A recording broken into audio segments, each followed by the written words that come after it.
Hello friends, piece ಕಿಚನ್ಗೆ ತಮಗೆಲ್ಲರಿಗೂ ಸ್ವಾಗತ. ಇವತ್ತಿನ ರೆಸಿಪಿ ಉತ್ತರ ಕರ್ನಾಟಕದ ಸ್ಪೆಷಲ್ ಉದುರು ಜುಣುಕ. ಇದು ಒಂದು ಟ್ರಾವೆಲಿಂಗ್ ಫ್ರೆಂಡ್ಲಿ ಫುಡ್ ಅಂತ ಹೇಳ್ಬೋದು.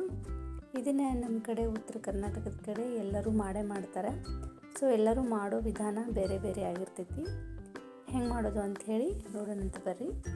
ಇಲ್ಲೇ ಒಂದು ದಪ್ಪ ತಳದ ಪಾತ್ರೆಗೆ ಒಂದು 3 ರಿಂದ 4 ಟೇಬಲ್ ಸ್ಪೂನಷ್ಟು ಎಣ್ಣೆ ಹಾಕೋಬೇಕು. ಇದಕ್ಕೆ ಸ್ವಲ್ಪ ಎಣ್ಣೆ ಜಾಸ್ತಿ ಬೇಕು.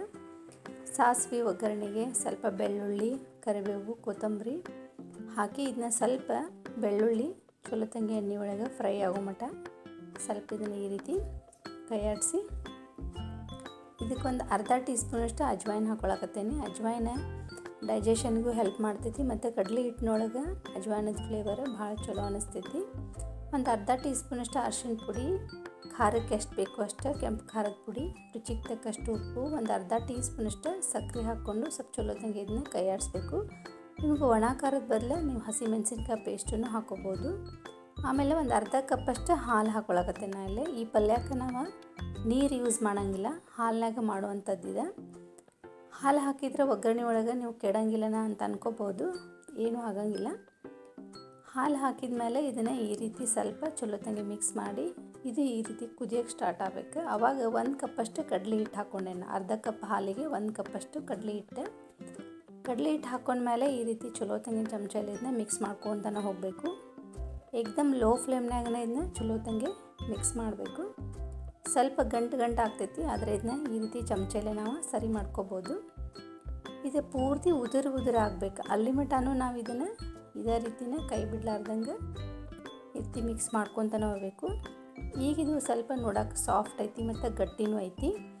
ನೋಡಿರಿ, ನಾವು ಮಿಕ್ಸ್ ಮಾಡ್ದಂಗೆ ಇದು ಉದುರು ಹಾಕ್ಕೊತ ಹೋಗ್ತೈತಿ. ಈ ಪಲ್ಯಕ್ಕೆ ನೀರು ಒಟ್ಟು ಯೂಸ್ ಮಾಡೋಂಗಿಲ್ಲ. ಬೇಕಂದ್ರೆ ನೀವು ಉಳ್ಳಾಗಡ್ಡಿನೂ ಹಾಕೋಬೋದು, ಬೆಳ್ಳುಳ್ಳಿ ಬೇಕಂದ್ರೆ ಹಾಕ್ಬೋದು, ಬೇಡಂದ್ರೆ ಅದನ್ನು ಸ್ಕಿಪ್ ಮಾಡ್ಬೋದು. ಬರೀ ಒಂಚೂರು ಹಿಂಗೆ ಒಗ್ಗರಣೆ ಕೊಟ್ಟು ಈ ಪಲ್ಯನ ನಾವು ಮಾಡ್ಕೋಬೋದು.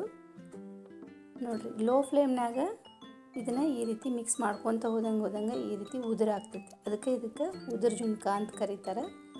ಇದಕ್ಕೆ ನಾವು ನೀರು ಹಾಕ್ತಾ ಇರೋದ್ರಿಂದ ಇದು 2 ರಿಂದ 3 ದಿನ ಇಟ್ಟರು ಪಲ್ಯ ಕೆಡಂಗಿಲ್ಲ. ಎಲ್ಲರೂ ಟ್ರಾವೆಲಿಂಗ್ ಮಾಡುವಾಗ ಈ ರೀತಿ ಇದನ್ನು ಮನ್ಯಾಗನ ರೆಡಿ ಮಾಡ್ಕೊಂಡು ಹೋಗಿ ಒಂದು 2-3 ದಿನ ಯೂಸ್ ಮಾಡ್ಬೋದು. ಭಾಳ ಚಲೋ ಇರ್ತೈತಿ, ರುಚಿನೂ ಅಷ್ಟೇ ಮಸ್ತಾಗಿರ್ತೈತಿ. ನೋಡಿರಿ, ಇದು ಒಂದು 10 ರಿಂದ 15 ನಿಮಿಷ ಟೈಮ್ ತೊಗೊಂಡೈತಿ ಈ ರೀತಿ ಆಗೋಕ್ಕಿದೆ. ಇಷ್ಟು ಮಾಡಿದರೆ ನಮ್ಮ ಉತ್ತರ ಕರ್ನಾಟಕದ ಸ್ಪೆಷಲ್ ಉದುರು ಜುಣುಕ ರೆಡಿ ಆಯ್ತು ನೋಡಿರಿ. ಈಗ ಸ್ಟವ್ ಆಫ್ ಮಾಡಿ ಇದನ್ನು ಸ್ವಲ್ಪ ತಣ್ಣಗಾದ್ಮೇಲೆ ಒಂದು ಡಬ್ಬಿ ಒಳಗೆ ಹಾಕಿ ಇಟ್ಕೋಬೋದು. ಇದನ್ನು ಮಾಡೋಕ್ಕೆ ಒಟ್ಟು ನೀರು ಯೂಸ್ ಮಾಡೋಂಗಿಲ್ಲ. ಉಳ್ಳಾಗಡ್ಡಿ, ಬೆಳ್ಳುಳ್ಳಿ ಎರಡೂ ಯೂಸ್ ಮಾಡ್ಬೋದು, ಇಲ್ಲ ಎರಡೂ ಸ್ಕಿಪ್ ಮಾಡ್ಬೋದು. ಒಣ ಖಾರದ ಬದಲು ಹಸಿ ಮೆಣಸಿನ್ಕಾಯಿ ಪೇಸ್ಟ್ ಇಲ್ಲ ಹಸಿ ಮೆಣಸಿನ್ಕಾಯಿ ಹೆಚ್ಚಿನೂ ಹಾಕೋಬೋದು. ಭಾಳ ರುಚಿಯಾಗಿರ್ತೈತಿ. ಇದಕ್ಕೆ ಮೇಲೆ ಒಂದು ಸ್ವಲ್ಪ ಕೊತ್ತಂಬರಿ, ಬೇಕಂದ್ರೆ ಸ್ವಲ್ಪ ಒಣ ಕೊಬ್ಬರಿನ ಹಾಕಿ ನೀವು ಸರ್ವ್ ಮಾಡ್ಬೋದು.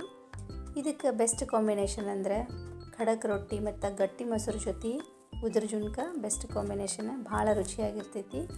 ಈ ರೆಸಿಪಿನ ನೀವು ಟ್ರೈ ಮಾಡಿರಿ. ಈ ರೆಸಿಪಿ ನಿಮ್ಗೆ ಇಷ್ಟ ಆಗಿದ್ದರೆ ನಂಗೆ ಕಮೆಂಟ್ ಮಾಡಿರಿ. ಈ ವಿಡಿಯೋನ ಲೈಕ್ ಮಾಡಿರಿ. ಈ ವಿಡಿಯೋನ ಆದಷ್ಟು ಶೇರ್ ಮಾಡಿರಿ. ಇನ್ನಷ್ಟು ಹೆಚ್ಚಿನ ರೆಸಿಪಿಗಳಿಗಾಗಿ ಚಾನಲ್ನ ಸಬ್ಸ್ಕ್ರೈಬ್ ಮಾಡೋದನ್ನು ಮಾತ್ರ ಮರಿಬೇಡ್ರಿ. Thank you.